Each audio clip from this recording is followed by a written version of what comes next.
Эки саясий суроо түштү. Саясий багада жооп берип коюн саясий суроого. Мына мурдакы президент суракка барбайм деп жатат. Бийлик алыстыгын көрсөтүп атабы же башкасы да барбы? Дегиле Атамбай тегерегинде кырдаал тууралуу пикириңиз кандай деп мына суроо түштү. Буга мен жооп берейин, урматтуу агай туугандар.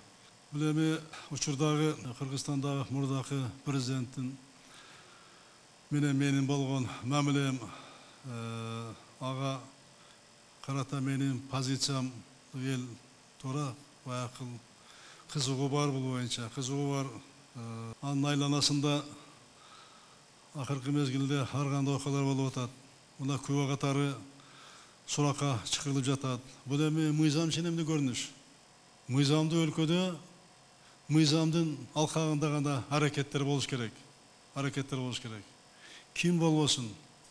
Мурунку президентпи, мурунку премьерби, министрби, же депутатпы, же аскер кызматкериби, же катардагы кызматкер чиновникпи, баарына тең мыйзам бирдей болуш керек. Баардыгы тең мыйзамга баш ийиш керек. Баш ийиш керек. Ошондо гана мамлекетте тартип болот. Бул Атамбай тегерегиндеги дагы маселе, бул Кыргызстандын мыйзамынын чегинде, мыйзам алкагында чечиле турган маселе. Менин позициям ушундай.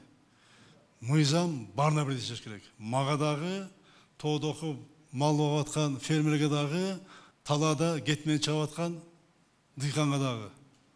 Баарына бирдей болуш керек. Ошондо мамлекет оңолот. Аз мамлекет оңолбойт, урматтуу агай туугандар.